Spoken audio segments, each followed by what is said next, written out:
They said no manager could build a dynasty from nothing. Herbert Chapman did it twice. By the age of 55, he had turned two ordinary clubs into champions and rewritten the very laws of football, inventing the modern number system, floodlights, the white ball, and the tactics every team still borrows today. He had seen Huddersfield conquer England, then dragged Arsenal from mid-table obscurity to the summit of the game. Few men in history witnessed as much greatness up close. And across all those years, all those title-winning sides, one question always followed him. Of the hundreds of players he commanded, who were the truly untouchable ones?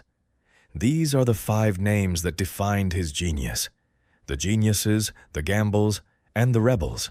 Some of these choices are exactly who you'd expect, but at least 2 of them will stop you cold. Stay until the end. The first name is the one that changed everything: Alex James.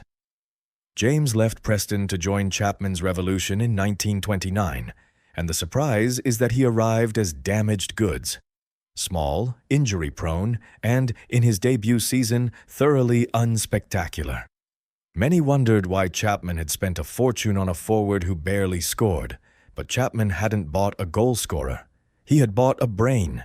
He reinvented James as a deep-lying schemer, the man who dropped behind the attack to pull every string, the prototype of the modern playmaker decades before the term existed.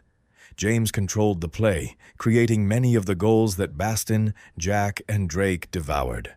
Though he plundered only 27 goals in 261 appearances, he was on target at Wembley in 1930, setting up a 2-0 victory over Huddersfield that clinched Arsenal's first major silverware. Chapman prized intelligence above all, and James was the sharpest football mind he ever directed. In that team of stars, James was always the first among equals. He was the engine of the whole machine. But every engine needs an unexpected spark. And Chapman found his in the unlikeliest place of all. Most people assumed the second name would be a household star. Instead, it's Cliff Baston. And what makes him unexpected is his age. Chapman handed a teenager the keys to the flank while grown men waited their turn, and the boy barely blinked. Cool to the point of ice, Baston earned the nickname Boy for his youth, and Cliff the Fearless for his nerve. Teammates joked nothing could rattle him. Backstage, the story goes that his calmness unsettled even his own manager, yet the numbers ended every argument. Baston remained Arsenal's all-time record goalscorer on 178 goals until Ian Wright and then Thierry Henry surpassed him more than 60 years later, a record that stood for over half a century. A winger who scored like a striker from a generation that rarely produced either. He belonged on this list not for flash, but for a temperament Chapman could never coach into anyone else. And if Baston was the coldest head, the next man was the strangest character Chapman ever managed. Some players you remember for goals. Alex James you remembered on sight. He returns here for a different reason, because no one was ever more of an original. He became the visual emblem of the team in the long, baggy shorts he wore, baggy even for the time, in order to cover the thermal underwear he wore to keep warm, leading teammates to question whether he really was Scottish. It became one of football's first great images, the little man in the flapping shorts, conducting a symphony. But the eccentricity hid something profound. James was Scottish, and it was Scottish footballers who introduced the first major tactical revolution in football history, passing the ball rather than dribbling with it. Chapman handled him with rare patience, indulging the personality because he understood the mind behind it. His legacy is simple. He made the passing game beautiful, and he made Arsenal unbeatable. A one-of-a-kind. But genius alone doesn't win leagues. You also need raw, unstoppable force. The fourth man was pure devastation. Ted Drake, the center forward who won matches by sheer will. His quality was brutal, direct, fearless, a striker who threw his body at every chance and refused to be stopped. He arrived to finish the machine Chapman built, the final blade on a team already brimming with creators, and he turned their chances into carnage. Under this system, he flourished into the most feared forward in England. In 1935, James was largely responsible for Drake's impressive haul of 42 league goals in a single season, a number that still ranks among the greatest scoring feats the English game has seen. The service was aristocratic. The finishing was merciless. Chapman's philosophy was that a great team supplies its striker and the striker repays them in goals, and Drake was the ultimate proof. His impact was historic. He was the tip of the spear on one of the most dominant sides England ever produced. And yet the most powerful player wasn't the hardest to win over. The last name carried the most conflict: David Jack, because he arrived as the most expensive footballer on earth, and expectation nearly crushed him. Chapman had smashed the world transfer record to sign him, and the whole country waited for the fee to be justified or exposed. Early on, the weight was visible. A record price is a target on a man's back, and Jack had to prove he was worth more than a headline. But Chapman famously negotiated that deal with legendary cunning, reportedly getting the selling club's officials tipsy while he stayed sober, then talking the price down. He believed in Jack completely.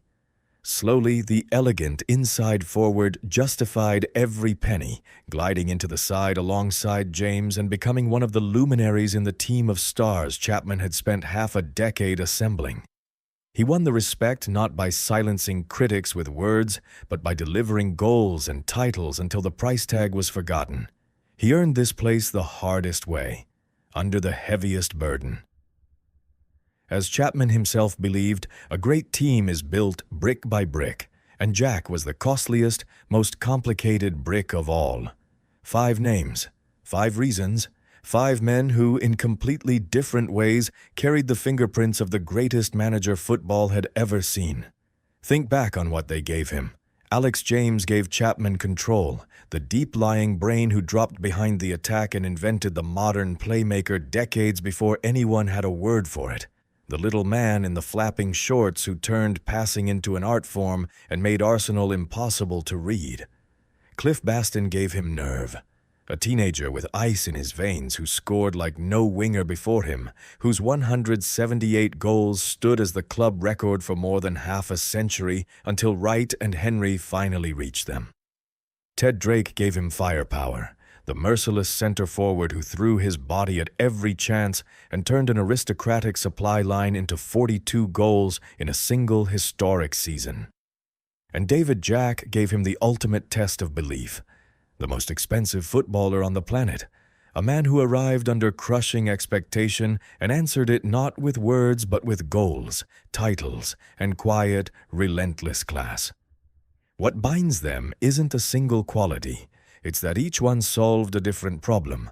One gave the team its mind, one gave it its calm, one gave it its beauty, one gave it its violence in front of goal, and one proved that a manager's faith, when it's placed in the right man, can outlast any price tag or any headline.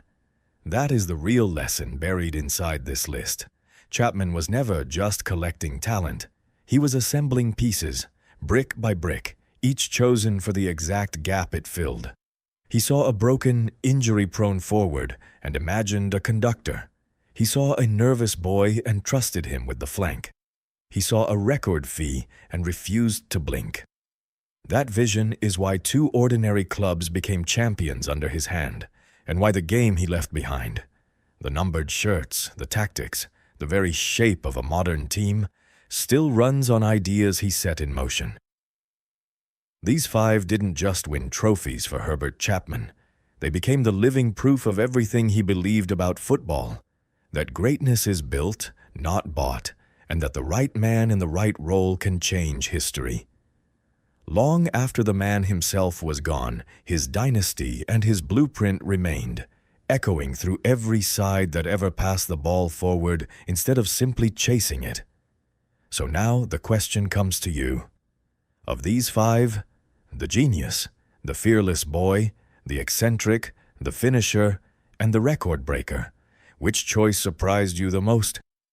Drop your answer in the comments below because I genuinely read every single one, and the debate is half the fun.